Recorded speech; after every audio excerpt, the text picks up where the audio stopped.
Pessoal, então esse nosso encontro, né, que a gente vai dar início agora, é sobre a Santa Missa, hora de celebrar, e nós vamos fazer ela de uma maneira diferente. A gente vai fazer junto, né, uma dinâmica, e a partir do que vocês forem achando, a gente vai dando uma explicação sobre cada parte da missa. Então, dentro desses envelopes aqui, tem os tópicos de todas as partes da missa, tá toda embaralhada, e vocês, em duplas, vão tentar organizar essa missa e colocar ela do começo ao fim na ordem correta. Então, em duplas...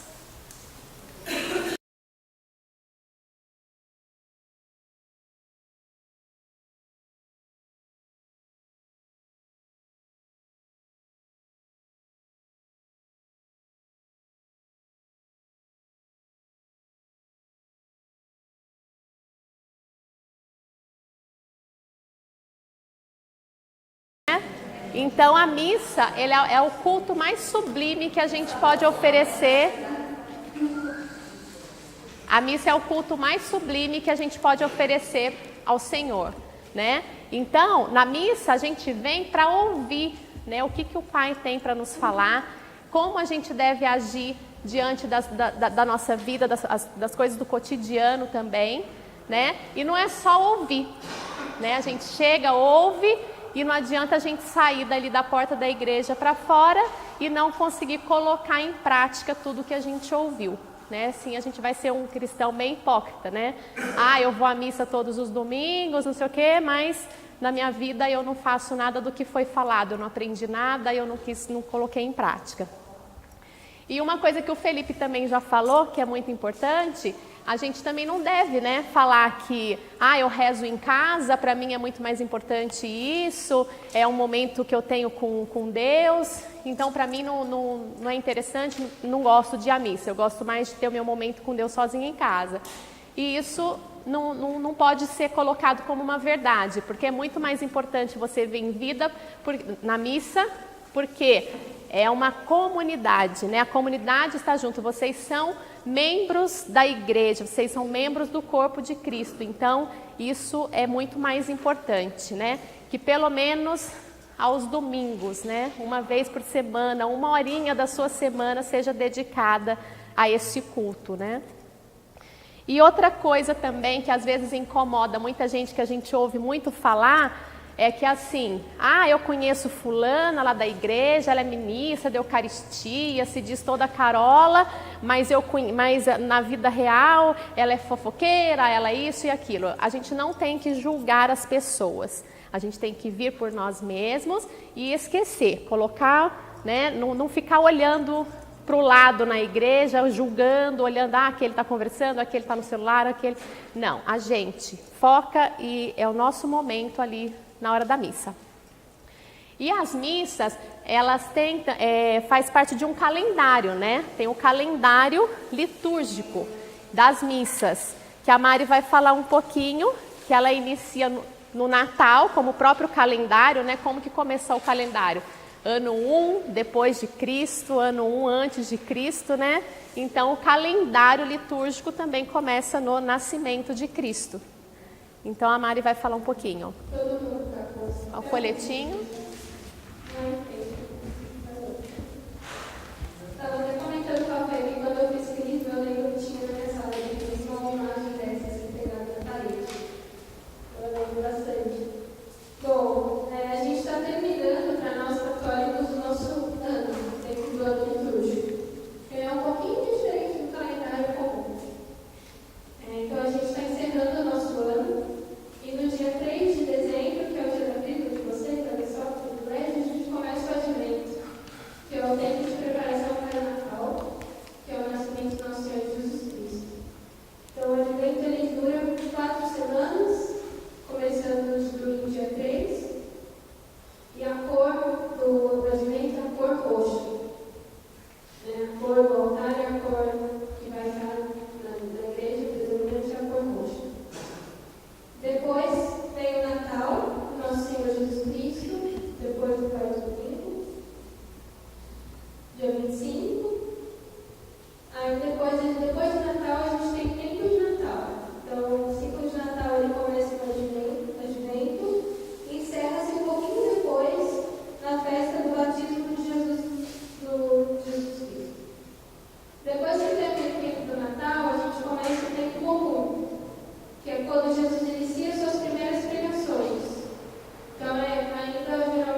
quer esperar para falar na hora do Evangelho? Então tá. Então vamos lá. A posição do corpo também durante a missa é muito importante a gente saber, né? E seguir, né, essas regrinhas. Então a gente vai estar sentado na missa durante as leituras, né? Por quê? Porque favorece a catequese, favorece o aprendizado, você é mais confortável, você consegue absorver mais o que está sendo falado, né? E também ajuda a meditar sobre a palavra que ela está sendo falada. Então, na primeira leitura, na segunda leitura, em outras partes da missa a gente permanece sentado. Em pé, a gente demonstra respeito, a gente demonstra admiração, consideração, né? E indicando prontidão e obediência a Deus. Algumas partes da missa a gente vai estar de pé. E nas partes que a gente se ajoelha, a gente declara a nossa intensa adoração a Deus e a nossa total submissão a Ele e as vontades dele, né? Então vamos lá. Olha aí no de vocês. A gente inicia então, a missa ela é dividida em 4 partes: os ritos iniciais, a liturgia da palavra, a liturgia eucarística e os ritos finais. Então os ritos iniciais são esses daqui. Então a gente inicia com o canto de entrada. Esse canto de entrada ele deve ser um cântico feliz, alegre, né? Que ele vai estar convidando a comunidade para a celebração. Em procissão, então, né, no corredor central, entra o sacerdote, entra os ministros, entra os fiéis que vão participar da celebração. E o que significa, qual que é a finalidade do canto de entrada? O canto de entrada é para colocar a comunidade inteira, a assembleia inteira, louvando a Deus. Então, é o primeiro momento em que a gente entra em comunhão com todos os fiéis para a gente louvar a Deus. E a procissão, ela é feita com a finalidade de dizer que a nossa igreja, essa igreja, né, desse povo de Deus, esse povo de Deus é um povo peregrino. Ele vai estar sempre caminhando ao encontro do Pai. Então, isso é o canto de entrada, então, vem na frente, né, a entrada, a procissão de entrada. Depois, a saudação ao altar. Então, o padre, né, o presidente da celebração, ele vai saudar a comunidade, né? Então, ele vai fazer o sinal da cruz e ele vai recordar o porquê que essa missa está sendo celebrada.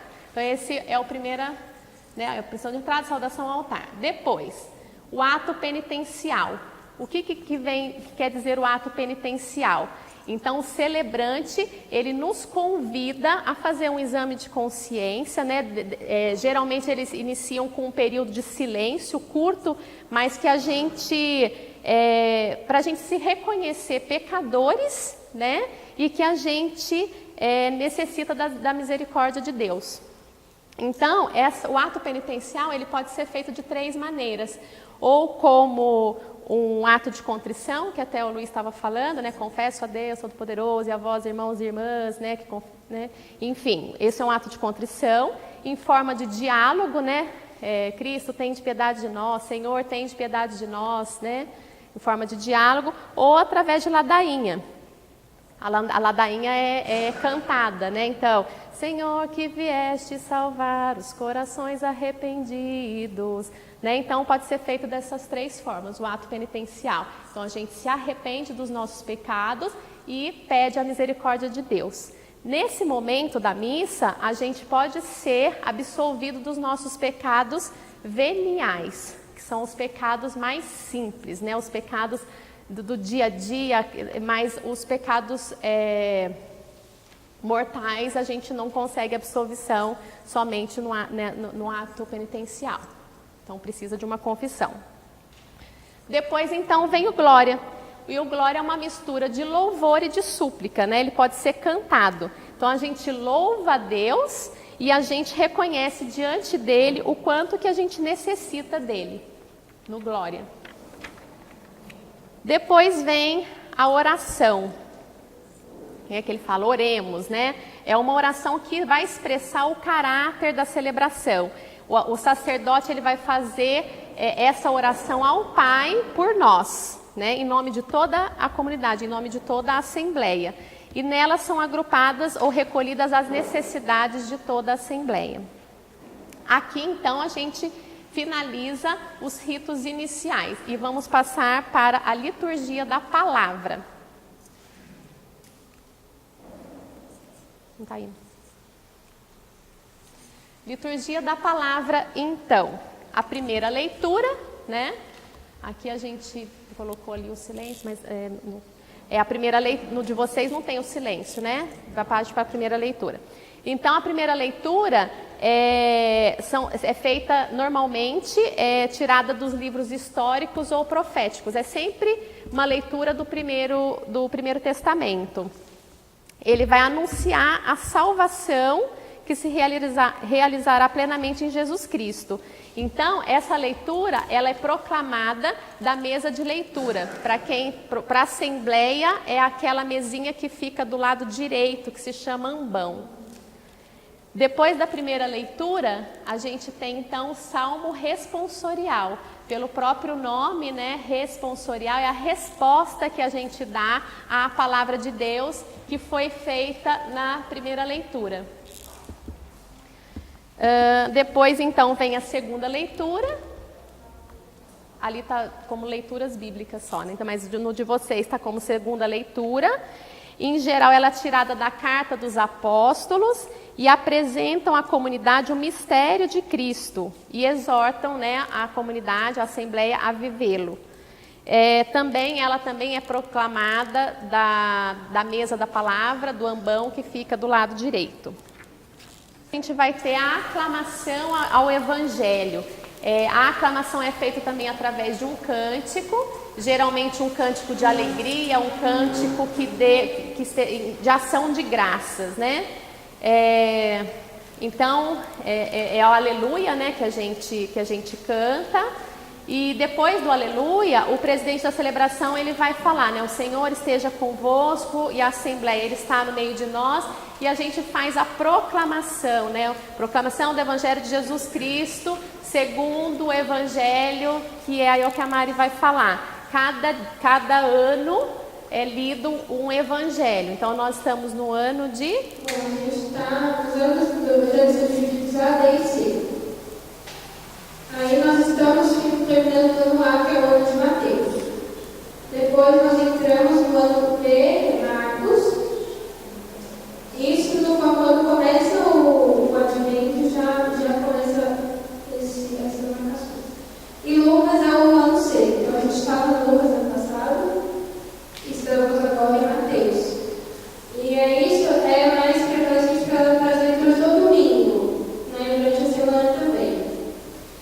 E aí o Evangelho de João, ele é lido em ocasiões especiais, como por exemplo, durante as festas, durante as solenidades, geralmente a gente lê o Evangelho de João, que é o Evangelho mais simples, ele foi depois dos outros. Ele tem uma visão um pouco mais espiritual, posso falar? Então ele geralmente ele em grandes festas. E algumas leituras, apesar dessas classificações de anos, elas são fixas e anuais. Como por exemplo na comemoração do Santos, na Anunciação, Lucas, né? Evangelho de Lucas, tem aquela passagem. E durante os dias da semana, as leituras são diferentes, nos anos pares e ímpares.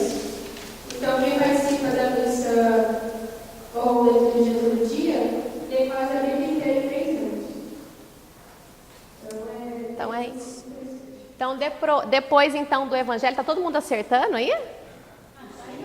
Tá indo bem? Então tá. Então depois da aclamação do Evangelho, vem o Evangelho, que é lida pelo presidente da celebração. Ele também faz essa leitura na mesa da palavra, né, do ambão. E depois do Evangelho, voltando um pouquinho, o Evangelho, ele é a palavra de Deus, né? E que é o sinal da presença de Cristo também na celebração. E ela deve ser proclamada em toda a celebração. E depois do evangelho tem a homilia, a gente não tem aí, só tem como evangelho, né? Mas tem a homilia, o que significa homilia? Homilia significa conversa familiar. Então, o que o presidente da celebração vai fazer? Através daquela palavra, ele vai trazer para o nosso dia a dia, para a nossa vida, para a vida da comunidade, e vai trazer a mensagem da palavra para essa nossa vida em comunidade. E convida os fiéis a praticar, né? Então, ele ensina, ele traz aquela palavra para o que a gente vivencia no nosso dia a dia e convida a gente a praticar essa palavra. E aí, depois, a profissão de fé. O evangelho, a gente, durante a leitura, a gente permanece em pé também. A gente só se senta na hora da homilia. A profissão de fé a gente faz em pé. Então, o que a gente professa? Que a gente crê naquilo tudo que o padre falou, né?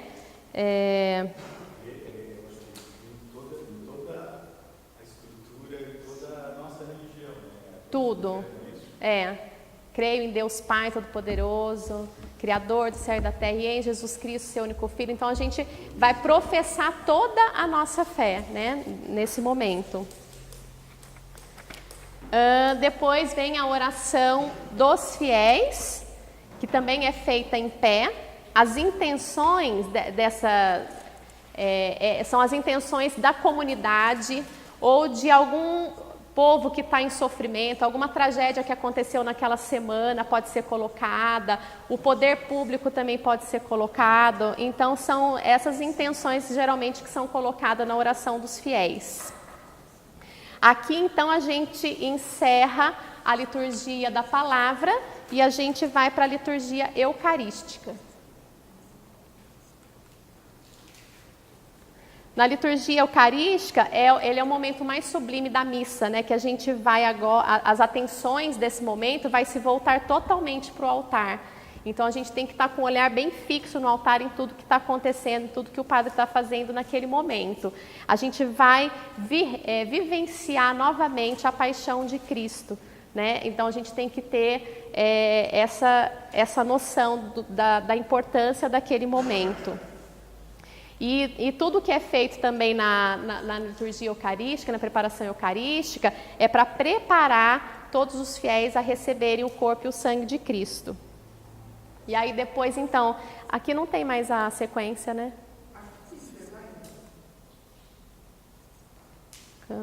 O primeiro canto de oferta, no de vocês está o canto de oferta, né?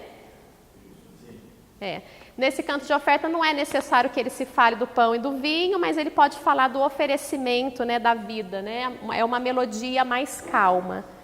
E depois a oração sobre as ofertas. É o momento onde a gente coloca tudo que a gente quer pedir, que a gente quer agradecer, que a gente deposite para Deus.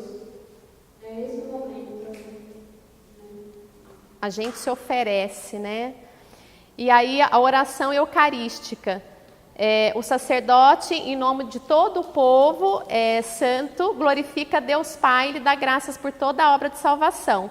Então, todos aclamam juntos aquela parte, né? Santo, santo, santo, Senhor Deus do universo, o céu e a terra proclamam a vossa glória. Então, a oração eucarística. O sacerdote, depois, ele vai invocar o Espírito Santo para a consagração das espécies eucarísticas. Então, nesse momento, vai se fazer a instituição da Eucaristia, que todos se ajoelham, né? E que foi próprio Jesus que fez e pediu para que fosse repetido, né? E é onde acontece a transubstanciação do pão e do vinho no corpo e no sangue de Jesus. Então, naquele momento, pela nossa fé, a gente tem que acreditar que não é mais a matéria vai continuar sendo o pão e o vinho, mas como pela transubstanciação aquilo lá ele vai se transformar no corpo e sangue de Cristo vivo.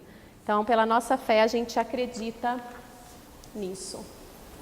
Essa parte que você ajoelhar faz parte dele, ou mais coisa não? Não, a questão do ajoelhar, toda a simbologia do ritual litúrgico vai ser construída ao longo do tempo, né? Mas já precocemente, no início do estudo da história da liturgia,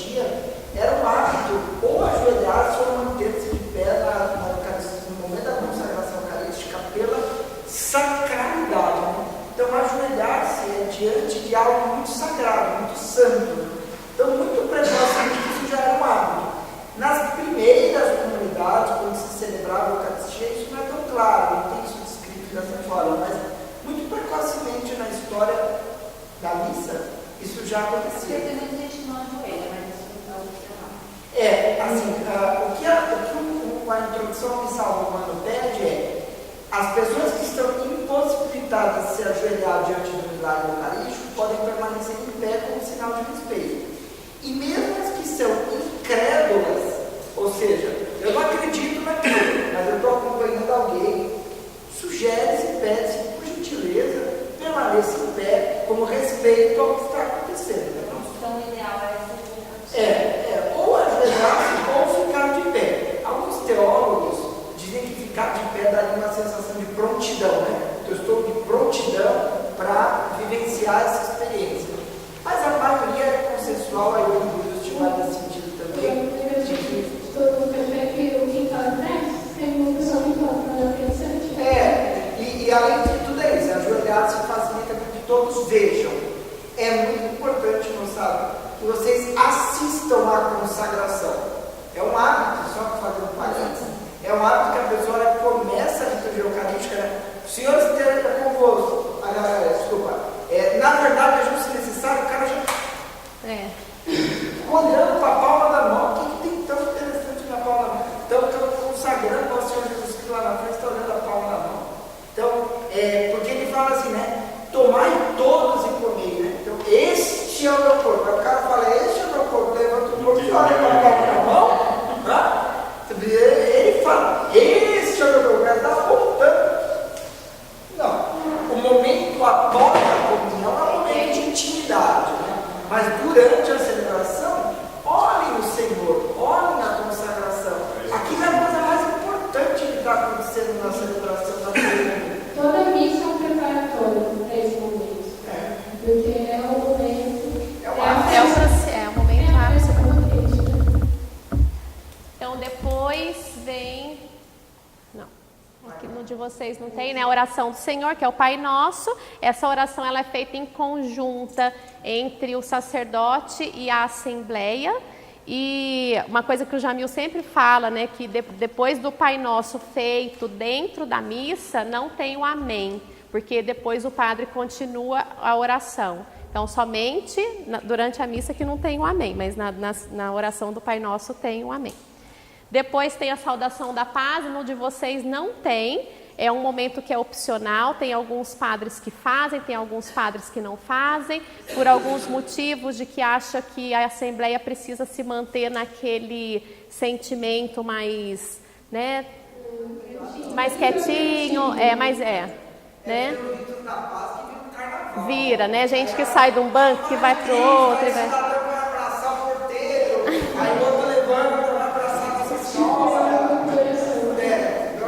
Então, o ideal é que você cumprimente só quem está do seu lado, na sua frente.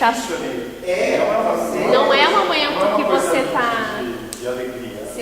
Alegria é o fato que a gente sabe que houve uma ressurreição, mas ali naquela hora nós estamos com alguém se entregando por nós. É uma coisa muito séria, Então, cumprimente as pessoas ao seu redor, dá um tchauzinho de simpatia, depois você abraça a tia, derruba ela no chão. Aí a fração do pão, né? Que é aquela hora, né, que ele, né, Ele parte, né? Ele parte o pão e ele fala, aquele momento que ele apresenta a Eucaristia antes da comunhão. Antes da comunhão. É a fração, é partilhar É o e que... servir. Isso. Aí tem o Cordeiro de Deus. Nesse momento, né, os fiéis se sentem indignos de novo de receber o corpo de Cristo. E nesse momento, o fiel ele pede novamente perdão para que ele possa receber o corpo de Cristo. Mas dizendo a sua palavra, serei salvo. Aí o canto de comunhão, no de vocês está o canto de comunhão, né? É que aqui não está seguindo a mesma ordem dos papéis, assim, o nome, né, dos papeizinhos. Então foi o Pai Nosso, depois o Cordeiro de Deus, depois o canto de comunhão. esse canto de comunhão ele deve ter uma conexão com o Evangelho e é onde os fiéis todos se unem novamente, né? Mesmo que não comunguem, é importante que a pessoa esteja, né, em comunhão com os outros fiéis através do canto. E esse canto ele deve durar também até o último fiel que comungue. Para receber a hóstia também, até para quem vai receber a primeira Eucaristia, tem duas formas de receber a hóstia, né? Com as mãos, que você coloca a mão esquerda sobre a mão direita, né? E oferece para o sacerdote. A hora que ele coloca a hóstia na sua mão, com a mão direita você pega a hóstia e leva até a boca. É bom até proteger para que a hóstia não caia, ou até algum fragmentozinho que caia da hóstia, a gente não pode desperdiçar, a gente tem que... Isso, é importante que seja de frente do ministro ou do padre. Por quê? Porque tem gente que eu já ouvi falar, a mãe pega a hóstia, depois ela dá filho e come o povo. Não, gente. Vamos dar na frente do ministro, porque primeiro você está comungando na frente do altar, né? É uma coisa de... E a comunhão sua, uma comunhão dona sua. Depois então que a gente comunga, a gente vai ter então, igual o Felipe falou, aqueles momentos de silêncio que a gente pode, né, tá conversando com Deus. Nesse momento eu acho interessante a gente perguntar para Deus, para Jesus, né, o que você quer de mim, o que você quer que eu faça, porque nesse momento Jesus já faz parte do seu corpo, né? Você falou que tinha duas formas de a gente aceitar. A segunda dia que a Mari foi falar, eu acabei... imagina, direto na boca, né? O padre ou o ministro da Eucaristia direciona a hóstia direto na sua boca. E geralmente quando a comunhão ela vem em pão e vinho, né? Que ele molha a hóstia no vinho, essa tem que ser diretamente na boca. Que é quem vai receber a primeira comunhão, vai se receber dessa forma.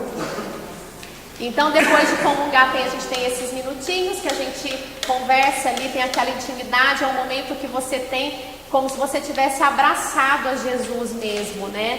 Tão perto, tão unido, né? E ali você pergunta para ele, né? O que você quer que eu faça? Quais as obras que você quer que eu faça, né? E se você tenta se silenciar, porque você consegue escutar o que Jesus tem para falar para você nesse momento.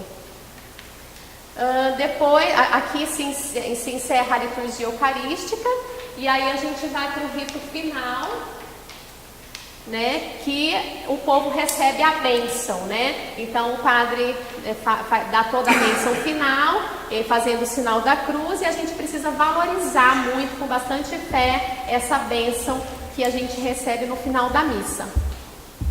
E aí se encerra e no de vocês tem o canto de despedida. E eu lanço um desafio para vocês agora, depois de ter visto o significado de todas as partes da missa. Qual deveria ser a parte mais importante da missa?